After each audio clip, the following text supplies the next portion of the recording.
예, 안녕하십니까. 오늘 마당 20 비아 크리에이티바 창조력의 길이죠. 창의적인 길. 그렇습니다. 네, 특별히 이제 여기서 폭스가 주로 많이 이야기하려고 하는 것은 뭐냐면 예술성이었죠. 예술. 그리고 이제 오늘 여기서도 주로 많이 이야기를 할 것이지만 어떤 예술이라는 것들이 우리 사이에서 사라졌을 때 예술성이라는 것들, 그러니까 이거를 이제 어떤 영성적으로 얘기하면 우리 안에 내부에 들어와 있는 하나님의 신성이라고 이야기할 수 있겠죠. 여러분, 뭐 이게 이제 성경책 안에서는 뭐 하나님의 형상이다, 영혼이다, 이렇게 이야기할 수 있을 거잖아요. 근데 이제 이런 것들이 억압이 됐을 때 엉뚱한 방향으로 폭발을 합니다. 예. 그러니까 여기서도 이제 좀 이따 이야기할 것이지만 우리는 하나님을 닮아서 하나님과 같이 모든 것들을 창조할 수는 없지만 지금 뭐 우리도 이제 매 순간 하나님의 은혜가 있어야 우리가 숨을 쉬면서 살아갈 수 있잖아요.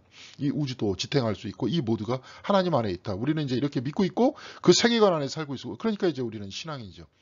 그런데 우리는 이렇게 만들지는 못하지 않습니까? 전체 우주를 우리가 어떻게 지탱해요? 그렇지만 여기서 굉장히 커다란 어, 그게 있습니다. 우리의 능력은 뭐냐면 파괴의 능력이 있어요. 네. 이 지구도 파괴할 수 있고요. 우리 스스로도 파괴할 수 있습니다. 물론 우주는 파괴할 수 없겠지만 우리 스스로를 파괴할 수 있다는 거죠. 이게 왜 그러느냐? 내면적으로 존재하는 신성 자체가 왜곡되어 있을 때, 그러면서 절연되어 있을 때 이것이 일종의 어떤 형태로 되느냐? 이제 여기서는 세디즘과 메소히즘이라 그러는데 일종의 피학성과 가학성이라는 것들이 되는 거예요. 근데 그것의 근본적인 원인이라는 것들을 오늘 마당 20에서는 일종의 나는 할 수 없다고 하는 것. 학교 다니면서 우리가 그런 것 같아요. 우리 한국의 문화가 특별히 심한 것 같습니다. 근데 우리만 그런 게 아니라 이미 제도권으로 사람을 편입시키기 위해서 사람을 교육시켜 나가는 그런 인간을 짜내기 위해서 맞춰 나가는 그런 것이 결국은 현대 교육 아닙니까? 현대 이 사람들은 뭐 물론 이제 뭐 우리 이제 국민이라고 그러잖아요. 시민이라고 안 그러고 그렇죠? 그리고 이제 이 사회에서 필요한 인간을 만들어내기 위해서 하는 건데 그러면은 학비를 다 사회에서 지불해야죠. 국가에서 다 지불을 해야죠. 대학교 학비까지도 다. 근데 우리는 지금 어디까지 지불하고 있습니까? 그렇죠? 지금 의무 교육까지만 지불하고 있잖아요. 그러면서 그 위에 있는 사람도 계속 서열 매기고 석차 매기고 그러면서 계속 네가 뭘 하느냐 뭘 하느냐 이렇게 얘기를 하고 좀 이따가 이제 선전도 다 나와가지고 얘기하겠지만 사람들 간에 나는 있는데 너는 없냐 뭐 이런 거 그러면서 서로 가학하고 피약하게 만들고 말이죠. 예. 이런 형태가 계속 된다는 거예요. 그러니까 이렇게 되다 보니까 타자와 다른 사람과 절연이 되게 되고 거기에 대한 분노가 커지게 되고 그렇게 하면서 파괴가 시작이 되고 이런 거 아닙니까? 특히 이제 우리 같은 경우에 그런 것 같아요. 가슴이 아픈 게 서로 대화하는 것들을 잘 못하잖아요, 우리는. 저도 이제 그래요. 저도 마찬가지예요. 뭐 여러분들이 그런 게 아니라 막 이렇게 한참 설명한 다음에 그 질문하라면 질문하는 분이 없어요, 거의. 그 뭐냐 그냥 수동적으로 계속 받아 읽고 아니 뭐 암기하고 외우고 아니, 그런 것들이 우리한테 습성적으로 들어와 있는 거예요. 물론 이제 그 안에서도 내가 엉뚱한 질문하면은 다른 사람들한테 괜히 또 놀림 당하지 않을까 뭐 이런 생각도 있지만 이게 이제 우리가 그렇게 교육을 받아왔다니까요. 학교만이 아니라 집안에서도 그렇고 우리의 공동체 안에서도 다 그렇게 왔었다는 거죠. 그러면서 이제 성경책에서 특별히 예수 그리스도께서 이것을 극복하기 위해서 어떻게 했느냐, 신학자들이 어떻게 해왔느냐, 예술가들이 지금 어떻게 얘기하느냐, 그 부분에 대해서 얘기하자는 거예요. 이 교회가 그냥 인간이 절대적으로 죄인이고 말이에요. 하나님과 분리돼 있고 예수 그리스도의 은혜로 하나님과 하나로 소통하고 연결돼 있다. 이 측면만을 강조하다 보니까 여기서 예술성의 상실 속에서 나타났던 뭐라 그럽니까 우리의 어떤 문제 여기서 나타났던 파괴성 여기서 이야기했던 아까도 말씀드렸지만 가학성과 피학성에 대해서는 얘기하지 못했잖아요 교회가. 예. 그러면서 성경책 안에서는 오히려 우리를 궁극적으로 죄인이라고 이야기하면서 우리를 절연시키는 것이 아니라 예수 그리스도의 비유를 보든지 그분의 말씀을 들여다보면 있는 그대로 우리를 품어 안으면서 그렇죠. 우리 안에 있는 내부의 모든 형태의 가능성과 신성을 끌어내어서 스스로 깨닫게 하고 말이에요. 네. 그렇잖아요. 비유라는 게 그렇잖아요. 네. 그렇게 이끌어 주셨다. 예수는 일종의 예술가라는 거예요.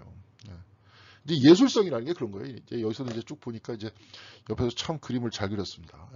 그림을 잘 못 그리는 저와 같은 게 또 이렇게 얘기하면 이제 피학성이 되는 거죠. 그죠? 이렇게 나도 할 수 있어야 되는 거예요. 당연하게. 이게 배우면 되잖아요. 어릴 때부터 자꾸 나는 못해 하다 보니까 진짜 그림 못 그리잖아요. 그렇죠? 근데 이제 여기서 이렇게 멋진 그림을 딱 그리면서 제임스 베일리라는 사람이 그렇게 얘기했어요. Art is man's nature. 이 예술이라는 것은 인간의 그냥 성향이다. 인간 원래 자연적으로 그래요. 예. nature is God's art. 그러니까 이 nature라는 거, 이 자연이라는 것은 하나님의 아트, 예술 작품이라는 거예요. 예. 그러니까 아트, 예술이라는 것들은 인간의 어떤 자연성인데 자연이라는 것들은 하나님의 예술이라는 거예요. 예. 그러니까 아트라는 것은 저와 여러분들이 자연적으로 그냥 가지고 있는 거예요. 내부적으로. 그렇죠? 자연에 의해서 부과된 거예요. 예.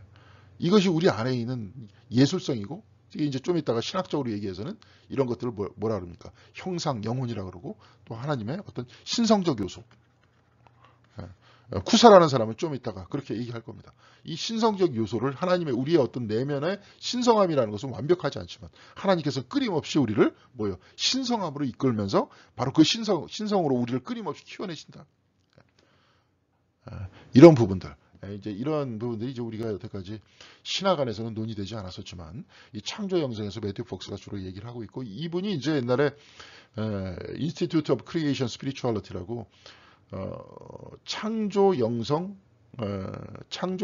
인스티튜트 그 연구소를 만드셨어요. 근데 그 연구소가 나중에 이제 대학이 되죠. 그러다가 이제 사람들하고 다퉜는지 그분은 거기서 빠졌습니다.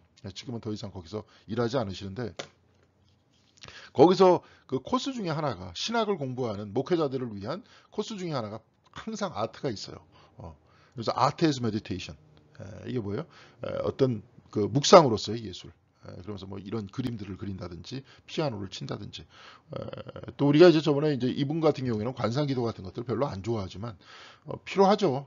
여러분들 느끼셨을 겁니다. 여기서 특별히 그런 현존기도 지금 계속 올리시고 계신데 현존기도 계속 하시고 아침 저녁으로 하시는 분들 같은 경우에는 벌써 여러분들 많이 달라졌음을 느꼈을 거예요. 마음속으로 하나님의 현존 속에 같이 놓여 있는 것, 있는 그대로 있으면서 하나님께 안기는 것, 그러면서 끊임없이 나를 벗어나는 것, 이런 것들이 얼마나 큰 도움이 되는지를 아실 겁니다. 그러니까 이제 나중에 지금도 제가 이제 책을 준비를 하고 있지만 그런 내용들도 이것과 결합을 시켜서 이 앞으로 어떻게 가야 될 것인가 이렇게 이야기할 겁니다. 여하튼간에 오늘은 이제 이 세 번째 마당을 이제 딱 여기서 접습니다. 비아 크리에이티바가 이제 여기서 끝나고요. 다음 주부터는 비아 트랜스포마티바라 그래서 어떤 변형의 길. 이것도 이제 몇 개 안 되는데 그거 마치면은 사실 매튜 폭스 이 책 다 끝마치는 거예요. 여러분들 지금 하나하나 읽으면서 이것들 다 이렇게 이게 보고 있지만 이거 사실은 많은 사람들이 이렇게 하고 있지 않습니다. 이 책이 어려운 책이 아닌데 이 책이 번역이 이제 좀 문제가 있다 그랬잖아요. 그래서 이 책을 통해서 교재로 쓰는 선생들도 제대로 안 읽어요. 하도 그냥 좀 그래서. 근데 여러분들이 지금 정독했었던 이제 몇몇 안 되는 사람들 중에 하나입니다. 그러니까 그런 자부심들을 가지시고 한번 다시 읽어 나갈 수 있도록 그렇게 하겠습니다. 자, 카렌 호르나이라는 예술가가 뭐라고 했냐면 나는 할 수 없다가 피약증이 뜻하는 것이다. 내가 못하는 거는 이미 내가 누군가에 의해서 가학을 당했다는 뜻이에요. 저도 그랬겠죠. 아까 그림을 못 그린다. 자꾸 제가 이제 거의 반사적으로 나오잖아요. 진짜 못 그리고 이제. 그럼 뭐냐? 누군가한테 계속 들은 거예요. 그림을 어렸을 때부터 어린애들 막 그리잖아요. 그림을. 근데 옆에서부터 할 수 있다, 잘한다라는 그러한 이야기보다 못한다고 얘기하다 보니까 자꾸 움츠려든 거예요. 그래서 더 이상 그림을 안 그리게 되는 거죠. 이게 할 수 없다라는 것이 곧 피약증이 뜻하는 거라는 거예요. 다 그래요. 모든 것들이 다 그렇습니다. 어떤 사람은 공부를 못해. 머리가 돌이야. 계속 딴 사람들이 얘기하다 보니까 자기가 진짜 못하는 줄 아는 거예요. 그러다 보니까 안 하는 거예요. 이런 것들이 너무나도 한국에서는 유연하게 돼 있어요. 남에 대해서 가학하는 것들이 이게 다 무슨 문화입니까? 저는 그 문화라고 봐요. 이게 식민지 문화라고 봅니다. 식민지 문화, 특별히 한국에 있어서 이거 식민지는 뭐였어요? 일본의 군국주의였잖아요. 군사주의였어요, 군사. 폭력이에요. 여기서 이제 다 남성분들 중에서 군대를 다 갔다 오신 분들 다 알 겁니다. 제가 볼 때는 한국 사회는 거대한 병영사회 같다니까요. 이게 초등학교, 중고등학교 이렇게 다 보세요. 학교를 보면 안에 수의실이 있잖아요. 들어갈 때. 위병소예요. 군대에서는. 안에 운동장이 있죠. 연병장이에요. 미국이나 다른 학교 보면 그렇게 안 돼 있어요. 한가운데 국기 계양대가 있어요. 옛날에 아버님한테 이제 제가 물어보니까 아버지가 그렇게 말씀하세요. 옛날에 선생들은 칼차고 가르쳤대. 칼차 일제시대 때. 군대였어요. 군대. 병영 문화를 만들어 나가는 그런 거였습니다. 근데 거기에 대해서 철저하게 반성을 해야 되냐. 반성 못했어요. 우린 지금. 지금도 그렇게 살잖아요. 그러고 나서 뭡니까? 상명하복이잖아요. 그냥 암기잖아요. 그거 잘하는 사람이 여기서 적응한 거예요. 여태까지. 그렇죠? 그런 겁니다. 근데 여하튼 그런 형태의 반성이 좀 있어야 된다고 보는데 이 부분 안에서 무지막지한 피약증들이 일어나는 거예요. 예. 그렇죠? 예. 그러니까 이제 이런 것들이 극복이 돼야죠. 사실은. 자, 그래서 성령을 거스르는 죄는 새 삶을, 자기 창발을, 그러니까 안에 있는 창의성을 각자의 성령으로부터 성령으로부터 이제 사실은 요런 표현 자체도 조금 문제가 있다 봐요. 그렇죠? 이 성령이 누구예요? 성령 하나님이시잖아요. 각자가 성령 하나님으로부터 부여받은 이렇게 이야기를 해야죠. 성령으로부터 자꾸 얘기하니까 무슨 친구나 뭐 이상한 뭐같이 이렇게 보이지 않습니까? 그래서 성령 하나님으로부터 받은 풍요한 내면을 거스르는 죄라는 거예요. 이것은 남을 거스르는 것만큼 아주 쉽사리 자신을 거스르는 거예요. 자, 여기서도 우리들이 가지고 있는 천재성이 있어요. 예전에 이제 우리가 후반기에 애니어그램도 할 겁니다. 근데 이제 거기서는 또 이런 얘기를 해요. 모든 사람들이 각 유형과는 상관없이 온전하게 이 원형적인 모습으로 다 태어난다. 온전하게. 근데 사람들이 상처를 받아요. 상처를 받으면서 이게 쭈그러들어. 막 이렇게 만들어요. 이게 쭈그러드는 이유가 뭐냐? 심리학적으로는 그래요. 어렸을 때 자기 방어할 수 있는 능력이 없으니까 아까도 얘기했지만 자꾸 누군가 가학하기 때문에 피학을 하는 거죠. 그러니까 그것을 자기 스스로를 학대하는 거죠. 근데 나는 못해. 근데 나는 요건 잘해라고 이제 스스로 막 만들어내면서 그렇게 하다 보니까 이렇게 만들어지는 거라는 거예요. 상처에 의해서. 그러니까 온전한 그 인간이었는데 온전하지 못한 인간으로 바뀌어 나간다는 거죠. 그 누구에 의해서? 가장 가까운 사람에 의해서. 집안 뭐 부모님이나 가정 식구라든지 친구라든지 학교 선생님이라든지 선배라든지 그렇게 만들어진다는 거죠. 그러면서 성격이 만들어지는 거예요. 그러면서 잘할 수 있는데도 못한다고 생각하고 본인이 가지고 있는 뭐예요? 능력이 억압받고 있다는 거죠. 옛날에 이제 그런 얘기가 있잖아요. 이거 농담상에 그런 얘기였는데 한번 제가 여기서 했나요? 우리나라가 참 못 산다 그러니까 하나님께서 우리나라에 에디슨하고 스티븐 호킹을 보내주셨다는 거예요. 세계적인 이제 에디슨은 그냥 발명왕이고 스티븐 호킹 세계적인 과학자잖아요. 그래가지고 이제 며칠 그 어떻게 됐나? 그러니까 하나님께서 이 나라가 지금 잘 살고 있나? 쫙 봤더니 에디슨은 뭐예요? 짜장면 배달부가 됐고 스티븐 호킹은 육교 위에서 구걸을 하고 있다고 그러잖아요. 물론 이제 그렇다고 해서 서양 사회가 항상 좋다 이런 뜻은 아닙니다. 거기도 이제 그런 형태의 어떤 억압이 있었죠. 에디슨도 어렸을 때 학교 적응을 못했잖아요. 뭐 질문을 못하게 만들었기 때문에 왜 엉뚱한 질문을 못하게 했기 때문에 물이 뭐 걔가 이제 에디슨이 학교에서 쫓겨난 이유가 뭐냐면 물이 왜 높은 데서 낮은 곳으로 가냐, 낮은 곳에서 높은 곳으로 흐르지는 못하냐. 중력에 관계돼서 물어봤던 건데 이게 한심하다 생각하면서 그냥 갔던 거예요. 중력에 대해서 이해시켜주면 되잖아요. 근데 이제 그렇지 않고 계속 질문 던지는 것에 대해서 넌 바보기 때문에 그런 질문 던진다. 그래서 이제 학교에서 쫓겨났는데 계속 그런 식의 의문을 품다 보니까 발명을 하게 됐다. 그러면서 젊었을 때 대단히 열정적으로 발명을 하는 하나의 어떤 과학자가 되죠. 그 우리 사회가 이제 일종의 그렇다는 거예요. 그런 인간들이 생겨나면 그냥 더 미국보다 더 심각하게 억압을 한다는 거죠. 스티븐 호킹 같이 장애를 가진 바로 그 사람들은 아예 그냥 배제시킨다는 거죠. 뭐 요즘에 뭐 장애인들, 장애인들과 일반이라고 그러면 또 그것도 그렇죠. 우리 같은 사람 이제는 장애를 가진 사람이라고 얘기도 안 해요. 그냥 그들도 하나의 사람이고 인격자고 똑같이. 단지 약간 불편할 뿐이다. 근데 그들과 같이 살아야 될 거 아니에요. 그게 우리가 알고 있는 시민의식과 생각이잖아요. 같이 살아야 되는 세상. 그것이 곧 뭐예요? 똘레랑스잖아요. 나와 다른 사람들에 대해서 덕목을 가지고 서로에 대해서 대결하는 것이 아니라. 근데 끊임없이 갈라치게끔 만들잖아요. 누군가를 증오하게. 정치가들은 그런 겁니다. 그러면서 뭐예요? 자기 표를 확산시키는 거예요. 그러니까 아주 나쁜 정치를 하고 있는 거죠. 정치라는 건 뭡니까? 다름에 있어서 하나로 통합을 하면서 거기서 나와야 되는 이야기인데 계속 사람을 누군가를 증오하게 만들고 이러면서 물론 이게 좀 이 부분이 잘못됐다라고 딱 알아차려가지고 극복하려고 하는 사람이 있다. 하려고 한다. 그럼 다행입니다. 예. 근데 그냥 여전히 그 이미지가 그냥 머리에 꽉 박혀가지고 일평생을 누군가를 증오하게 만드는 사람으로 만들었다면 그건 악한 인간 아닙니까? 기독교다 이렇게 이야기하면 우리 뭐예요? 우리는 자꾸 이걸 배우는 게 여기서도 좀 있다가 뭐 변증법적이다. 그래서 안에 신성이 나와서 안에 우리 여러분들과 저희 안에 어떤 선함이라는 하나님께서 주어진 하나님의 형상이 있어서 이런 세상 안에서 끊임없이 하나님 나라를 만들어 나가려고 노력하는 이 모든 과정도 예술가로서의 과정이다라고 얘기를 합니다. 이게 우리의 삶의 과정. 이거 신앙생활 아니에요?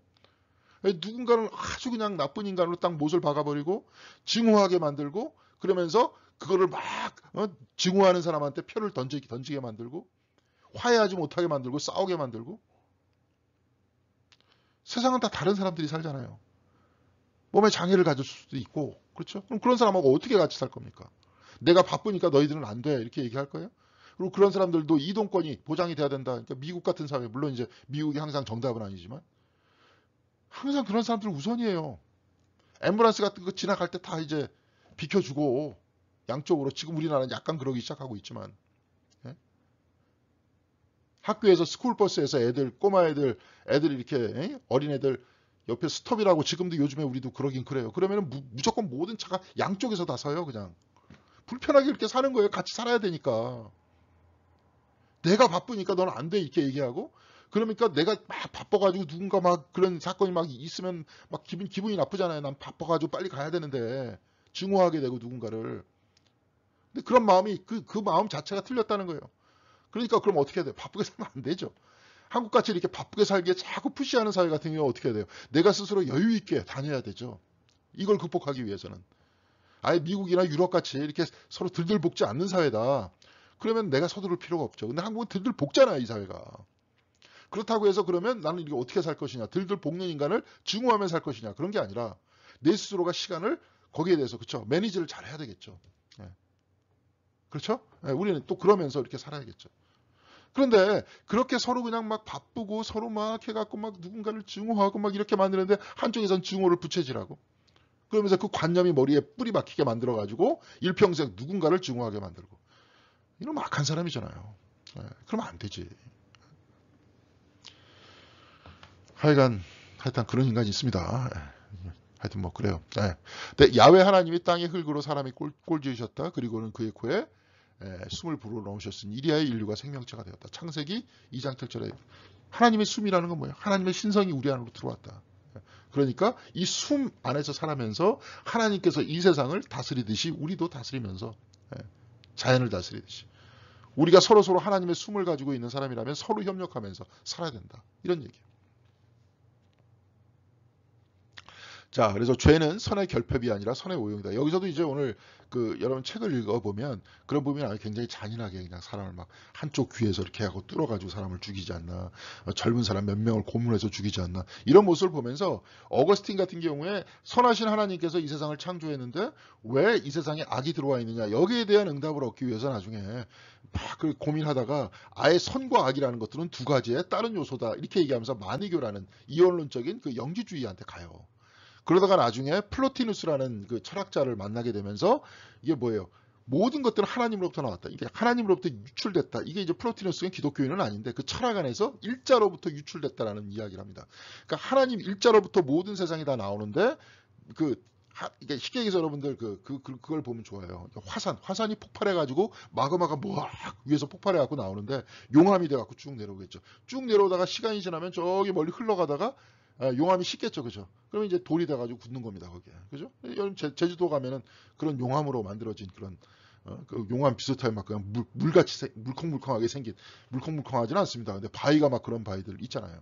근데 이제 그런 바위가 이렇게 멀리 흘러가다 보면 그렇게 되는 거예요. 근데 가까이 있는 바위는 이제 마그마라 그러죠. 용암이라고 안 그러고 용암이 돼갖고 이렇게 마그마가 돼갖고 나오는데 그것도 뭐예요? 돌이 녹은 거 아니에요. 근데 그 옆에 있는 돌이나 녹은 돌이나 굳은 돌이나 돌은 다 똑같이 돌이잖아요. 그렇죠. 그러니까 멀리 떨어져 갈수록 하나님으로부터 멀리 떨어져 있을 뿐이지 이게 죄라는 거는 세상에 없다. 우리가 죄라고 칭하는 건 뭐냐면 하나님으로부터 멀리 떨어져 있는 거다. 이런 이야기를 해요. 그게 뭐냐면 선의 결핍이라는 표현을 써요. 선하신 하나님으로부터 선이 결핍된 거지 죄 자체가 실체가 있는 게 아니다. 이런 이야기를 하는 거죠. 그런데 그렇게 얘기하니까 아까도 보잖아요. 사람을 아주 그렇게 잔인하게 예술적으로 죽이는 그 모든 사람들을 보면서 자기가 볼 때는 그게 선이 결핍된 게 아니라 선이 오용된 것이다. 왜곡된 것이다. 이 안에서 모든 사람들은 하나님의 신성이 있고 창의력이 다 존재를 하고 있고 이 모든 것들이 있는데 그 오용이 왜 됐느냐. 선의 오용에 인해 가학과 그 짝인 피학이라는 것들이 성립이 되더라. 나는 못한다 그러면서 이 창의력을 계속 누르다 보니까 어떻게 됩니까? 이상하게 왜곡이 돼서 나타나더라. 이게 여러분들 마찬가지입니다. 사람이요. 자꾸 대화를 해야 돼요. 자꾸 관계를 가져야 돼. 이야기를 가져야 돼. 그래야지 상대방에 대한 오해도 풀 수 있고요. 이야기도 할 수 있어요. 근데 만약에 그 사람과 내가 떨어져 있고 그 사람을 미워하면서 떨어져 있고 내가 그 사람을 혼자서 다 판단하고 막 이렇게 얘기하다 보면 어떻게 되느냐. 항상 그 사람에 대한 모든 결론은 안 좋게 나옵니다. 그리고 계속 그렇게 하다 보면 내 상상 속에서 범죄하게 돼요. 이게 뭐예요? 내 상상 속에서 가학을 하게 돼. 그렇죠? 이게 뭐예요? 내가 그 사람한테 피약당했다는 그런 느낌 때문에 단절되면서. 그러면서 여기서 뭐예요? 온갖 잔인함들이 나오게 된다는 거예요. 이게 이제 선의 오용이라는 거죠. 아주 예술적인 살해 방식, 죽임의 방식, 막 이런 것들이 나오기 시작해요. 지금 우리 주변에 있지 않습니까? 네. 이런 사람들의 특징이 뭐예요? 어렸을 때 물론 다 그런 건 아니지만, 물론 어렸을 때 굉장히 부모한테 학대당해도 굉장히 건강하게 자라는 사람도 있지만, 막 그렇게 하면서 단절돼 버린 거죠. 부모하고도 단절되고 세상과도 단절해. 세상을 다 미워해. 자기가 막 그런 열등감도 많고 힘들었는데 자기가 뭘 하려고 그러는데 계속 사람들한테 손가락질 받아. 그리고 그 집안이 불우하고 가난하고 막 그러니까 깔보고 욕하고 그러다 보니까 세상과 단절이 돼.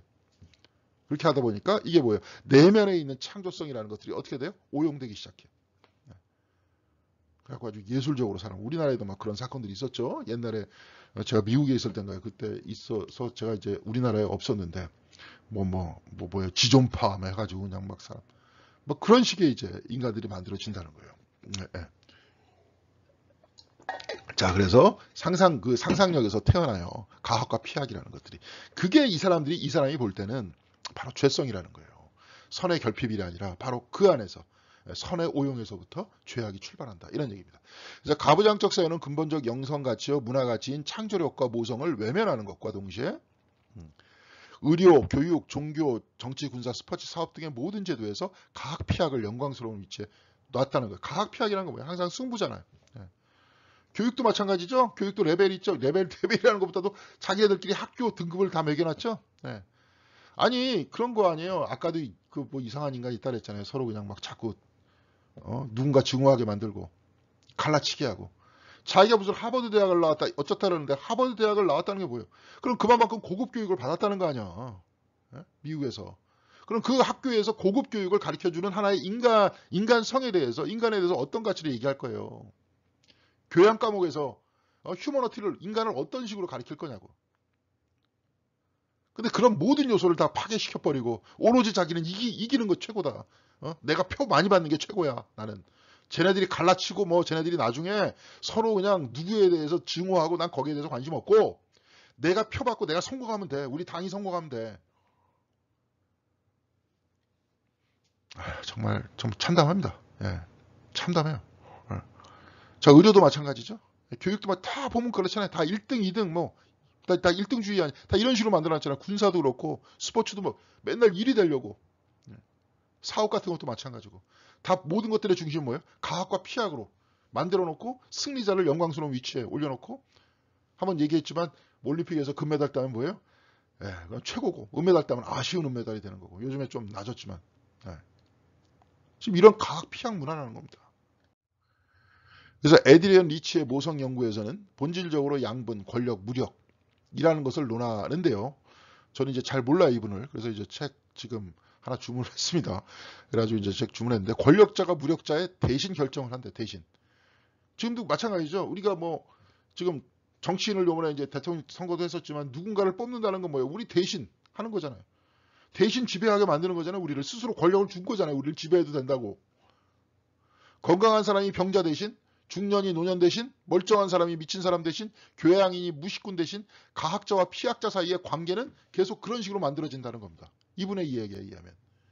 무력이 무관심자와 자기 부정과 죄책감과 우울증이 이룰 수 있고 동시에 권력이 남들의 따라서 자신의 내면성에 대한 일종의 의도적인 무지, 도덕적 어리석음을 나올 수 있다. 이렇게 갈라지다 보니까 그러니까 자기 자신의 어떤 권력으로 오용될 수도 있고 우리는 권력을 빼앗겼다는 것 때문에 오용될 수도 있고요. 양쪽에서 다. 이런 관계, 이 가학 피학의 관계 속에서 이게 뭐가 나와요? 무력이 무관심과 자기 부정과 죄책감과 우울증 나올 수 있다는 거예요. 같이 그래서 참여해야 돼요. 대화해야 돼요. 계속 끊임없이 얘기해야 되는 거예요. 사실은. 그리고 누군가를 억압하면 안 돼. 쟤는 뭐라고 규정하면 안 돼요. 창조 영성의 창의성에 대해서 우리가 배웠다면 그렇게 해야 되는 거예요. 그래서 너는 할 수 없지만 나는 할 수 있다고 의뢰 말하고 싶어하는 가학자의 죄에 자신을 맡겨놓죠. 이런 견지에서 소비사회를 유지해가는 수많은 광고와 광고의 가학, 피학성을 명상하는 것. 명상이다 보다 이제 메디테이트, 묵상이라는 표현을 쓰지 우리 명상이라는 표현 잘 안 쓰잖아요. 근데 여러분 생각해 보세요. 광고에서 그런 거 많잖아요. 아직 뭐 댁, 집에 이런 거 없으세요? 무슨 뭐 옛날에 한번 그럴 것 같아요. 이렇게 누가 황신혜인가 그 여자가 광고를 하는데 물론 시켜서 했겠지만 얼음 나오는 정수기 얘기하면서 막 한참 선전하다 갑자기 정색을 하면서 사람들 앞에서 화면 똑바로 쳐다보면서 아직도 댁에 이런 거 없으세요? 뭐 이런 얘기하잖아요. 당신이 탄 차가 뭐 당신을 말해줍니다. 이런 식으로 자꾸 얘기하다 보니까 그 차를 탄 사람은 뭐예요? 자기는 가학해도 된다고 생각하잖아요. 여기 운전하는 사람들 보면 다 알 거예요. 비싼 차들 막 그냥 끼어들면서도 고맙다고 얘기도 안 하고 자기 앞에 혹시라도 딱 끼어들면 뒤에서 빵빵대고 양보를 하는 건 없고 자기는 가학해도 된다는 거죠. 그 의식 안에는 뭐가 들어있는 거예요? 피학의 의식이 들어있는 거야. 자기도 피학당했던 경험이 있기 때문에 그것을 극복하려고 가학자로 바뀌는 거예요. 근데 이런 광고 속에서도 끊임없이 나타나잖아요. 우리 학교의 문화 속에서도 나타났잖아요. 지금 스포츠 안에서도 나타나잖아요. 집안에서도 나타나잖아요. 뭐 아파트도 뭐 임대 아파트 어쩌다 그래갖고 아예 문을 따로내잖아요. 임대 아파트 이러면 서로 막 욕하잖아요. 저 집에 사는 애들이 질이 낮아가지고 우리 이랬다. 질이 낮은 사람이 그 임대 아파트 사는 사람일지 아닐지 어떻게 합니까? 서로 그렇게 그냥 서로 이렇게 층을 만들어 놓고 가학과 피학을 하도록 만들어 놓잖아요. 우린 그렇게 살잖아요 지금. 그렇지만 여기서 이것이 극복될 수 있는 문화는 뭐예요? 아니 나는 할 수 있다. 그래서 뭐예요? 또 우리는 할 수 있다. 나는 할 수 있다. 쟤는 못해가 아니라 우리는 모두 다 할 수 있다. 이런 문화라는 거예요. 죄라는 것은 가학과 그래서 뭐예요? 피학이라는 것. 그래서 아까 뭐라 그랬어요? 가학 피학이라는 것들을 낳는 건 뭐라 그랬습니까? 예. 선의 결핍이 아니라 선의 오용이라 그랬죠. 오용. 예, 이렇게 얘기했습니다. 그래서 에리 프롬이라는 사람은 넓은 의미로 일상생활의 일부인 예술이 우리 세계에서 자리를 잃었다는 거예요. 예술이라는 것. 예술이 아무 역할도 못하고 지금 뭐가 되고 있습니까? 오락이 되고 있어요. 사고 파는 소비재가 되고 있어요. 그럼 예술성이라는 건 뭐냐? 다 얘기했잖아요. 안에 있는 신성을 끌어내는 겁니다. 그리고 우리는 할 수 있다 그랬잖아요. 서로의 신성을 끌어내주는 거예요. 안에서. 네. 그렇게 살 때 행복한 사회가 되는 거예요. 이게 억압되면 뭐예요? 죄가 되잖아요. 이상한 범죄가 나타나잖아요. 그러면은 한 사람을 진정으로 뭐 예를 들어 죄인이 있고 잘못된 사람이 있다 하는 것들이 어떻게 극복되기 위해서는 뭐예요? 신성이 제대로 발현될 수 있도록 서로 만들어주면 더 이상 범죄라는 것들이 없어지는 거 아닙니까? 그렇게 가야 된다는 거 아니에요? 예, 그런 겁니다. 그래서 비아 크리에이티바에서 드러나는 또 다른 죄는 또한 뭐예요? 아까도 얘기했지만 선의 오용이라고 했지만 연결의 거부라는 거예요. 아까 단절된다 그랬잖아요. 그렇죠? 그래서 창조력이 배척이 될 때 안절은 이제 우상이 돼요. 이제 사실은 안정과 평화는 발견에 이르지 않는다. 이 이야기는 뭐냐면 항상 우리가 뭔가를 발견하려고 할 때 안전한 길로 갈 수는 없다는 거예요. 항상 모험, 리스크를 항상 품고 가야 되는 거예요. 예. 근데 창조력이 배척이 될 때 안전은 우상이 된다는 거죠. 예. 그래서 안전하게만 쭉 가려고 그래요. 그러면서 어떻게 돼요? 단절되게 되는 거예요. 안전하지 못한 것들은 피하게 되려는 거예요. 예, 끊임없이. 그래서 뭐예요? 우리도 마찬가지예요. 서로의 인간관계를 맺기 위해서는 안전하지 못해요. 하나님께서 인간이 되어서 이 땅에 들어오셔서 십자가를 지고 부활하셨다. 여기까지의 모든 과정들이 안전 안에서는 이루어질 수 없어요. 항상 리스크를 안고 가는 거죠. 그렇죠? 그래서 실행 가능성의 감각을 조명하고 그래서 실행 가능성의 감각이에요. 그래서 그것을 확장해야 돼. 이게 일종의 예술성이에요. 그러면서 관계를 다시 맺어야 되는 거예요. 막 이렇게 얘기하면서 우린 그랬잖아요. 옛날에. 예. 타락 구속 영성 중심으로 인간은 안 돼. 무조건 안 돼. 안 되는 거잖아요. 우리는. 오로지 하나님의 은총이면 인청해야 돼. 물론 그래야 되겠죠. 하나님의 은총해야 돼. 그러면서 모든 사람이 생각하면서 아무것도 안 한다면 세상이 바뀌겠습니까? 이 안에 있는 우리의 신성함을 품고 들어와서 우리 스스로가 우리를 같이 할 수 있다라고 이야기할 때 옛날에도 한번 말씀드렸지만 한 사람이 꿈을 꾸면 몽상이 되지만 모두가 꿈을 꾸면 뭐예요? 그거는 실현 가능한 것이 된다. 우리가 할 수 있는 것이 된다. 그런 얘기잖아요. 그렇다면 이제 여기서 이런 모든 곳 속에서 구원은 무엇인가? 이미 죄성 안에서 구원이라는 것들은 다 우리는 다 나왔잖아요. 그렇죠? 선의 오용으로 인한 피약과 과학, 관계의 무너짐으로 인한 폭력적 오락의 죄. 바로 이런 죄에서 우리가 극복될 수 있는 건 뭐냐? 뭐예요? 우리 안에 신성이 있다는 자각이 필요해요. 여러분 여기서 이제 침묵기도 하시는 분들 여러분 잘 보세요. 침묵기도 쭉 할 때마다 어떤 생각이 드십니까? 예, 계속 엉뚱한 생각들이 자꾸 들죠. 딴 생각이 자꾸 납니다. 그것 때문에 굉장히 힘들죠. 근데 여러분 생각해 보세요. 예, 우리는요 모든 것들이 대상이 있어야 보여요. 대상. 지금 저를 쳐다보고 있잖아요. 저는 지금 강의하면서 제 얼굴 지금 쳐다보면서 강의합니다. 여기서 이렇게 볼 수 있다. 제가 볼 수 있는 건 저는 거울이 없으면 저를 못 봐요. 근데 여기서 보이기 때문에 보는 거 아닙니까? 모든 것들은 대상이 있으니까 보는 거예요. 생각도 마찬가지예요. 대상이 있으니까 생각이 떠오르는 거예요. 그럼 대상을 보는 자는 누구예요? 보는 자가 난데. 예. 내가 맑기 때문에, 내가 깨끗하기 때문에 보이는 거예요, 대상이. 그렇죠? 침묵 안 할 때, 여러분들 같이 막 하면서 막 할 때 내가 생각 속에서 괴로워한다는 걸 못 느껴요. 근데 침묵할 때 계속 보면 생각이 계속 떠오르는 걸 볼 때 안 떠올랐으면 좋겠는데 떠오르잖아요. 침묵 기도는요, 침묵하는 건 성찰하는 게 아닙니다. 계속 있는 그대로 현재에 머물러 있는 거예요. 현재가 되시는 분, 영원한 현재이신 분이 누가? 하나님이에요. 하나님, 영원한 현재인 하나님의 품 안에 그대로 머물러 있는 겁니다. 그게 침묵의 목적이에요. 그런데 계속 대상이 떠오르죠. 대상이 떠오르는 하나님 안에 내가 있기 때문에 그래요. 맑았기 때문에. 우리 안에는 뭐가 있어요? 신성함이 있어요. 영혼이 있어요. 바로 그것이 우리의 영혼인 거예요. 그것이 있기 때문에 보이는 거예요, 자꾸. 그렇죠? 그러니까 그걸 먼저 생각해야 돼. 생각이 떠오르는 것은 내가 맑기 때문에 그렇다. 그리고 하나님은 현재에 계시죠? 생각이 막 떠오르는 것은 뭐 때문에 떠오릅니까? 생각이 떠오르건 생각이 잠잠해지건 그 모든 것들은 언제 일어나는 사건이에요? 지금 이 자리에 현재에 일어나는 사건입니다. 아시겠습니까? 그러면서 침묵기도에 임하세요. 아침 저녁으로. 그러면 현존이라 그래요. 현존. 그래서 현존이에요. 하나님은 언제나 현존하세요. 현존하니까 내가 있고 내 안에서 내가 있으니까 생각이 나오는 거예요. 그러니까 그것을 그냥 지켜보는 거예요. 그러면 내가 하나님의 품 안에 있다는 걸 확인하는 거예요. 그게 현존입니다. 근데 그 하나님 뭐예요? 우리 사랑하시는 하나님 아니에요. 언제나 하나님 우리가 같이 있는 거예요. 그러니까 내가 지금 여기 있는 거죠. 그것을 자각하는 거예요. 그것을 아주 뼈저리게 마음에 와닿게 자각하는 거예요. 매 순간 하루에 2번씩 자각하는 겁니다. 그러면서 우리의 신앙이 하나님 안에 있는 존재가 되는 거예요. 존재. 옛날에 이제 뭐 하나님 안에 존재한다. 옛날에 뭐 실존주의자들 실존 지금 여기 이 자리에 있다 하는 이 실존 그런 얘기가 되는 거죠. 그럼 이제 이 자리에 있다 하는 것들의 반대는 죽음이니까 막 항상 이렇게 얘기하면서 또 자꾸 사람 우울하게 만드는데 이건 중요한 게 그게 아니라 항상 하나님 안에 존재한다. 영원한 하나님 안에 존재한다. 영원한 하나님과 내가 함께 있는데 내가 죽긴 왜 죽습니까? 그 실존주의자들은 인간의 겉에 외형의 죽음을 자꾸 얘기를 하는데 하여튼 그런 거예요.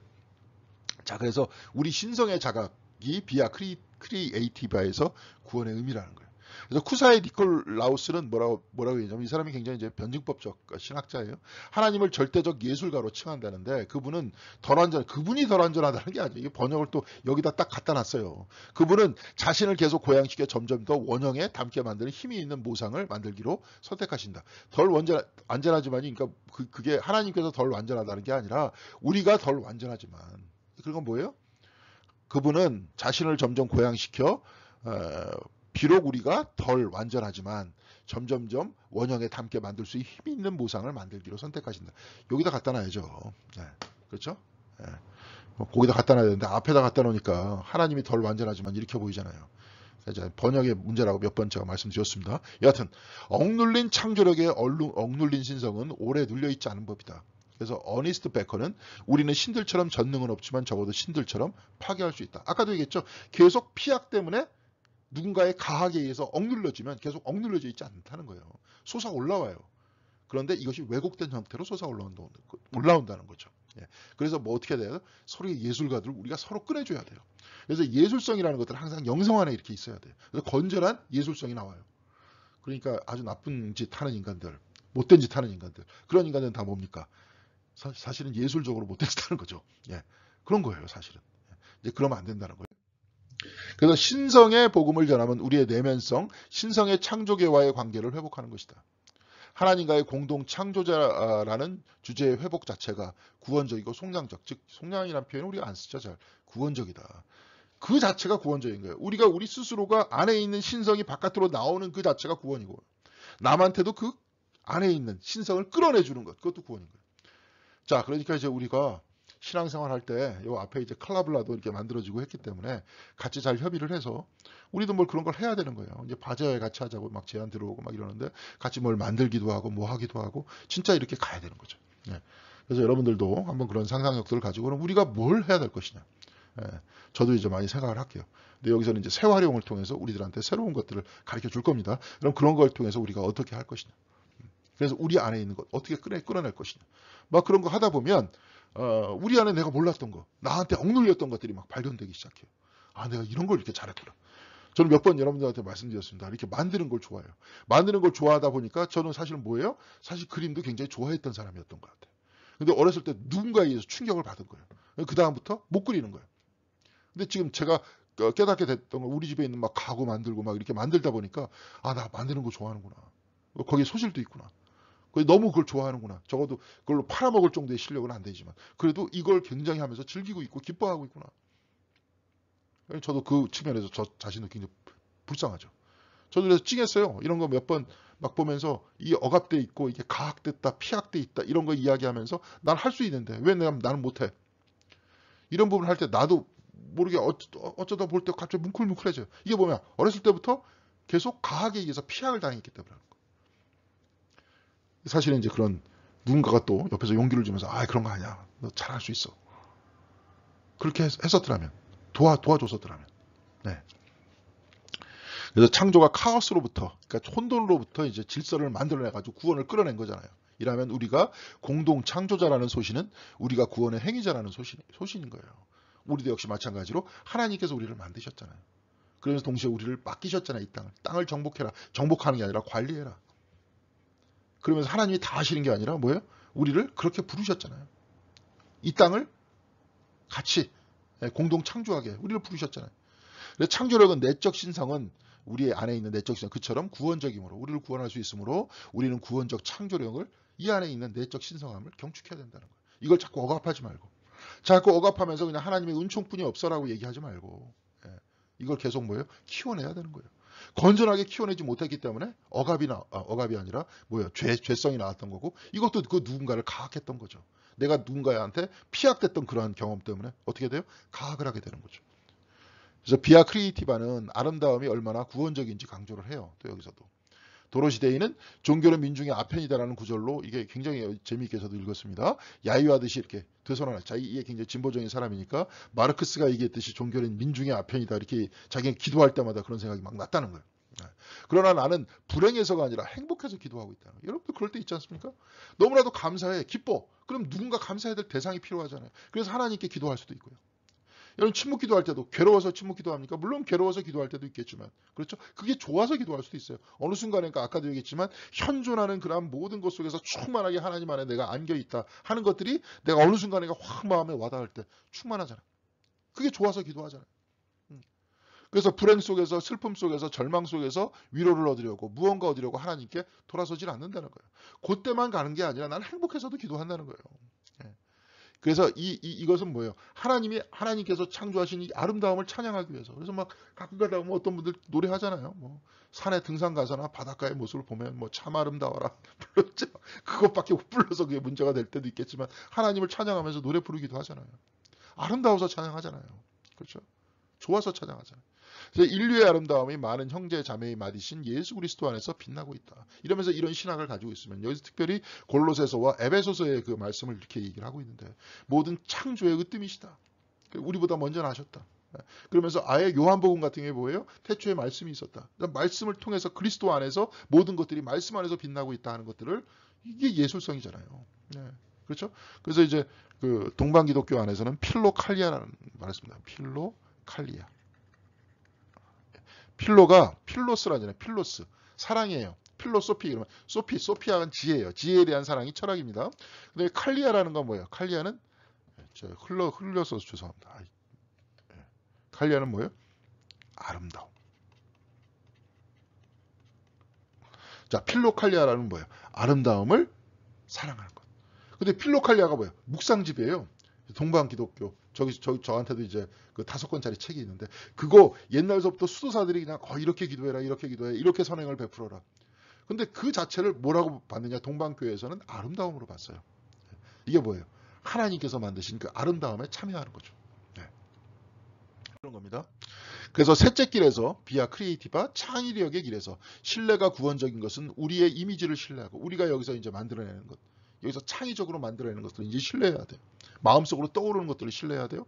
가야 할 곳으로 타고 가며 그 책임을 지기를 요청한다. 여기에 대해서도 이제 책임을 져야 돼요. 우리 교회가 이제 앞으로 어떤 방향으로 가야 된다? 어느 방향으로 갔으면 좋겠다라고 우리가 스스로 안에서의 어떤 창의력을 서로 끌어내줘야 돼요. 누구한테 맡기고 그냥 목회자한테만 맡기고 그런 게 아니라 서로 생각들이 있을 거 아니에요. 이런 생각들이 반영이 안 돼 그러면서 막 이렇게 얘기하면서 그러는 게 아니라 이제 이것들이 하나로 틀거리로 묶여져야죠. 그래서 우리의 모임 속에서. 그래서 비아 크리에이티바도 예술가로서 새로운 상상자요, 새로운 출산자로서 부활 소식을 나눌 능력을 띤 부활 백성으로서 우리의 소명을 신뢰하도록 한다. 그래서 예술가로서 이게 뭐예요? 안에서 이미지를 창출하는 예술가로서 새로운 상상자고 출산자로서 낳는 거잖아요. 예술이라는 것들은. 그리고 부활 소식이라는 거예요. 여기서부터 새롭게 일어나는 능력을 띤 부활된 백성이죠. 그렇죠? 네. 그냥 과거에 가슴 안에만 있다가 바깥으로 나오지 않으면 그냥 이 안에서 죽어 있는 거나 마찬가지 아닙니까? 그래서 이것이 나와서 살아나는 거죠. 예, 어떤 뭐 화분을 가꾼다든지. 그렇죠? 여기서 좀 이따가도 그것도 하려고 그래요. 지금 그 커피 찌꺼기 모아가지고 이 거름을 만들려고 그러는데 거름 만들기 전에 맞춰가지고 이것을 그 안에서 버섯을 키우면 잘 자란대요. 버섯이 키우는 버섯은 먹고 그 찌꺼기 나중에 그것은 거름으로 사용을 할 수 있대요. 한번 발효된 거니까. 그것을 또 우리 교회 화단에다가 하고 여러분들도 화초를 키우면 가져가기도 하고. 예. 그러려고 합니다. 그래서 지혜가 이미 있다는 진리의 신뢰가 믿음이 진리의 신뢰가 믿음이 이렇게 얘기하면 좀 이상하잖아요. 그래서 지혜가 이미 있다는 진리의 신뢰가 믿음을 통한 구원의 일부다. 이렇게 돼야 되는데 이제 조사가 조금 문제가 있습니다. 그래서 지혜는 세계 시작 전부터 있었다. 이미 우리 안에 있었듯이, 그렇죠? 하나님이 신성을 주었듯이 이미 그 지혜는 우리가 태어나기 시작되기 전에 이 세상이 만들어지기 전에 하나님 안에 있었잖아요. 지혜는 우주 앞에 놀이와 기쁨이 있다. 오토랑크는 모든 참 예술의 심오한 목적 없음이 실제한다. 이게 뭐냐면 예술성이라는 것들은 뭐냐면 일종의 우리가 어떤 목적을 기획을 가지고 딱 짜는 게 아니라 그냥 그 놀이의 신뢰 속에서부터 나오는 거죠. 거기서부터 진짜 지혜가 나오는 거죠. 예. 그러면서 목적 없음이라는 것들은 뭐냐? 놀이예요. 놀이를 통해서 우리가 지혜가 개발된다는 거예요. 그래서 놀이의 회복으로 노이레자, 강박이죠. 노이로제에서 건전으로, 병에서 건강으로 옮아간다. 모든 사람은 놀이가 필요한데 지금 놀이라는 것도 아까 이야기했지만 과학과 피학의 문화 속에서 뭐예요? 항상 승부를 자꾸 내려고 그러는 스포츠로 자꾸 빠지잖아요. 물론 그래서 다 잘못됐다는 생각은 아니고 거기서 나타났던 뭐예요? 서로의 어떤 즐거움이라는 것들이 있어야 되는데 프로 선수들이 과연 즐거움이 있을까? 저는 그렇게 생각을 합니다. 맨날 그렇게 연습하는 사람들, 야구가 좋아서 하는 사람들이 아니라 이제는 그것이 직업화됐을 때, 그렇죠? 어떻게 됩니까? 이게 이제 좋지 않죠. 예. 예.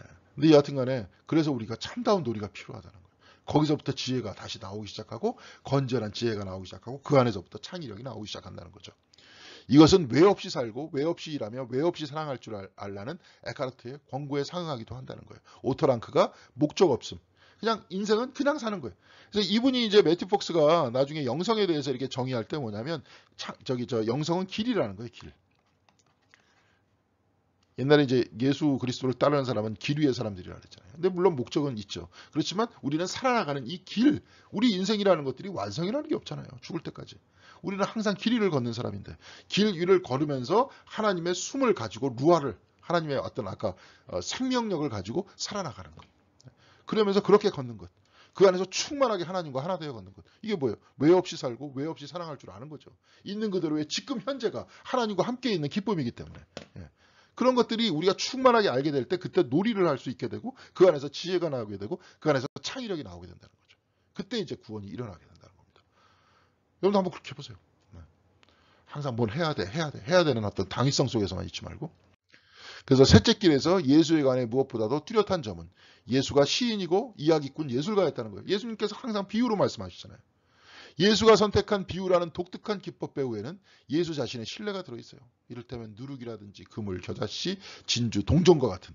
그렇잖아요. 온갖 그 어떤 그러면서 그거 다 떠오르면서 그런 것들을 묶어서 이야기로 전해주잖아요. 우리들한테.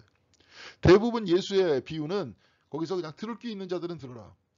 결론을 딱 내리지 않잖아요. 끝나거나 물음을 함축한다. 이렇게 얘기하면서 대답은 없다잖아요.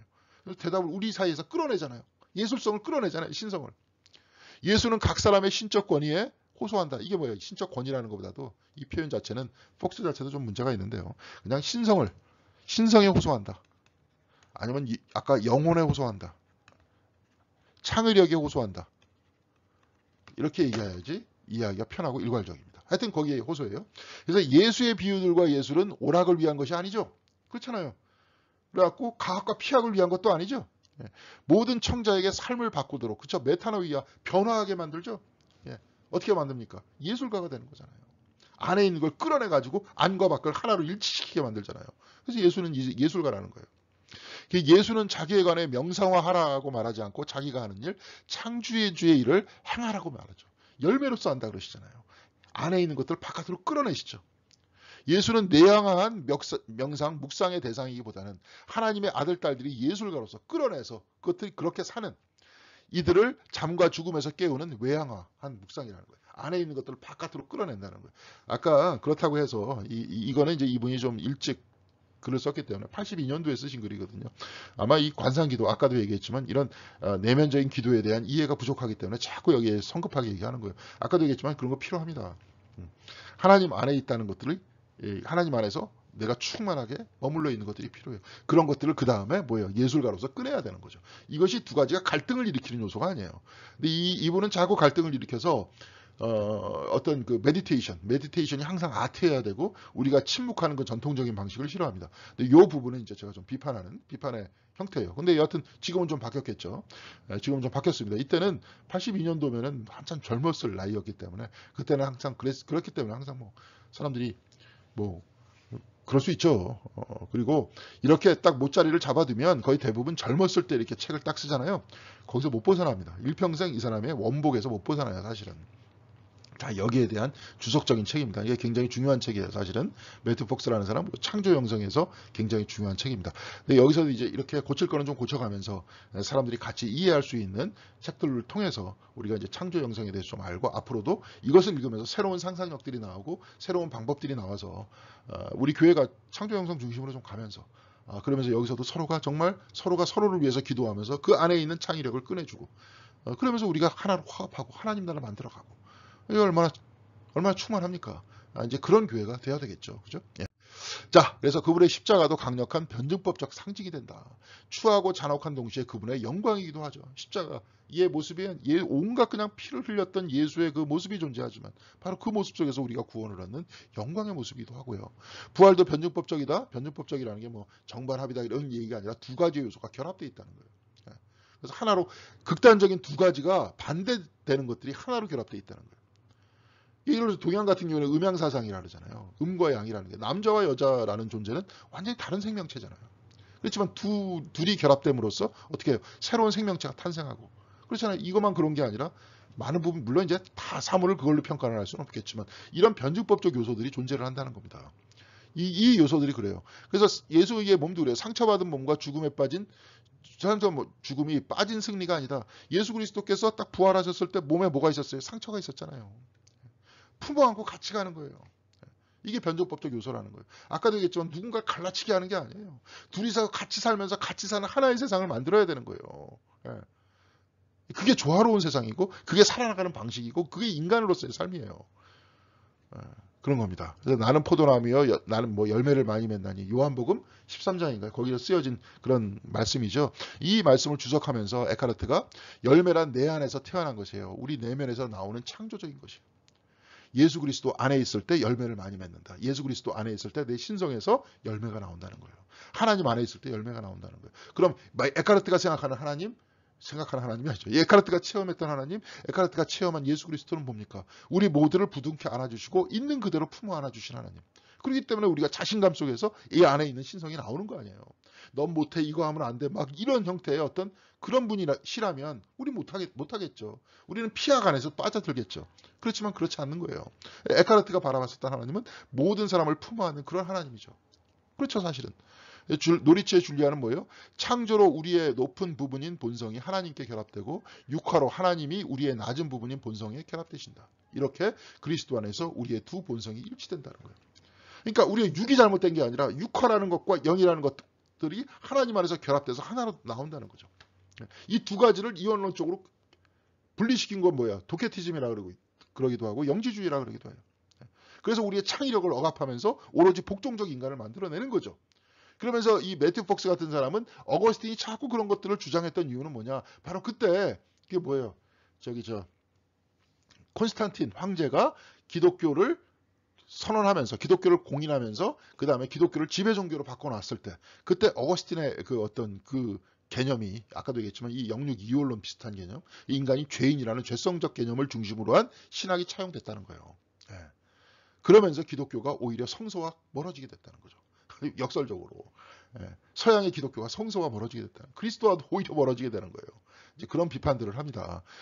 자, 그래서 원죄를 씻어내는 것이 아니라 인간의 창조력을 통한 신적 다발효의 발출, 안에 있어서 창조적 에너지의 발출이 육화의 제1초점이라는 거예요. 성육신의 초점이라는 거죠. 그래서 창세기 제3장의 원죄성을 통해 가지고 이러면 안 되라고 억압하는 형태가 아니라 이게 뭐예요? 인간의 창의력을 끌어내서 그것들이 뭐예요? 건전하게 나오게끔 만드는 거죠. 새 아담, 이 새 창조 안에서 인성과 신성이 뭐예요? 우리의 영과 육이 하나로 온전히 일치되는 거예요. 그래서 여러분들 이게 최초의 기독교 이 초창기 기독교 비판하고 이제 근대 사회에 와서 니체 같은 사람도 그랬고, 가끔 얘기하는 니코스 카자차키스 같은 사람도 그랬고, 이런 사람들이 막 얘기하면서 오히려 뭘 찬양하느냐 하면 육을 찬양을 해요. 근데 그렇다고 잘못된 게 아니에요. 원래 신성과 인성이라는 것들이 결합되어 있다는 것이 성서의 이야기였기 때문에. 근데 이것을 자꾸 나눠 놓으면서 분리시켰던 그러한 방식이라는 것들이 서구의 방식이라는 것들이 뭐예요? 이게 오히려 영지주의에서부터 나왔다는 거죠. 예수는 성육화됐잖아요. 육을 입고 들어오시잖아요. 그러면서 육체가 부활하시잖아요. 이 모든 모습을 계속 일치시키려고 노력했던 그런 신학적인 모습이라는 거죠. 그래서 예수님께서 예루살렘에서 내가 암탉이 병아리들을 품듯이 이렇게 말씀하시잖아요. 우리 안에 출산할 능력을 방해하는 죄책감과 두려움을 다 용서하시고 모두를 품어내시잖아요. 십자가에 못 박힌 바로 그 순간에도 그 죄인들을 용서하시잖아요. 바로 그러면서 그 안에서 우리가 알잖아요. 내가 죄인이라는 것도 알게 되고, 동시에 이 안에서 창의력이 건전하게 솟아올라오기 시작한다는 거예요. 그래서 하나님의 모상은 하나님이 하시는 일, 온갖 형태로 아름다움을 출산하는 일을 한다. 하나님의 모상인 하나님의 형상은 하나님께서 하시는 일, 온갖 형태로 아름다움을 출산하는 일을 우리 안에서부터 한다는 거예요. 출산하게끔 해야 된다는 거예요. 예수는 그 의미를 상기시키고 우리의 아름다움과 그 책임을 일깨우러 오신다. 아까도 얘기했지만 암탉이 병아리를 품듯이, 아까 에카르트가 우리 모두를 품어내어서 그 신성 안에서 열매를 맺는다고 이야기하듯이, 사랑함으로써 우리 모두를 받아들일 때 우리 스스로가 그 안에서 자각하게 되면서 신성을 자각하게 되고 그 안에서 뭐가 나요? 창의력이 나오게 된다. 이 얘기입니다. 자, 그 다음 보겠습니다. 마지막으로. 그래서 세상이 보는 아름다움은 흔히 너무나도 피상적이다. 사고팔 수 있는, 시옷이 하나 빠졌습니다. 있는 외적 아름다움이다. 그러나 새 아담 예수는 천상 아름다움이기도 한 내적 인격을 대표한다는 거예요. 아름답다는 것, 우리의 삶을 아름다운 예술작품으로 만든다는 것이 무엇을 의미하는가를 예수께서는 보여주신다는 거죠. 그렇죠? 우리를 품고 우리를 안고, 그러면서 포도나무 비유를 얘기하고 비유를 얘기해서 끌어내고, 그러면서 우리가 외면적으로도 바뀌어야 한다라고 말씀하시면서, 그래서 하나님 나라 안에서 조화, 자비, 돌봄, 열정, 자유와의 관계가 아름다운 것들의 본질임을 우리에게 말씀해 주신다. 그러면서 서로 조화롭게 지내면서 사랑하며 지내라고 말씀하신다는 거죠. 나는 할 수 없다고 내면에서 말하는 피학자를 먼저 전환시킴으로써 가학자를 전환시킨다. 내가 할 수 없다는 것들을 전환시켜야 된다. 그래서 우리 스스로가 다 할 수 있다라고 얘기를 해야 돼요. 사랑으로 서로 품어줘야 돼요. 그러면서 할 수 있다라고 끌어내줘야 돼요. 그래서 그분은 우리를 하나님과의 공동 창조자로 우리를 부르신다. 자, 그래서 우리가 여기서 비아 크리에이티바 속에서 나오는 죄성을 이야기했고, 구원을 얘기했고, 그리스도에 대해서 이야기했습니다. 그러면서 이 신학을 부활신학이라고 했습니다. 죄성이라는 것들은 뭐예요? 그 선의 오용을 통한 가학과 피학이라고 했습니다. 그러면서 그 안에서 발생되는 관계의 단절이라고 했어요.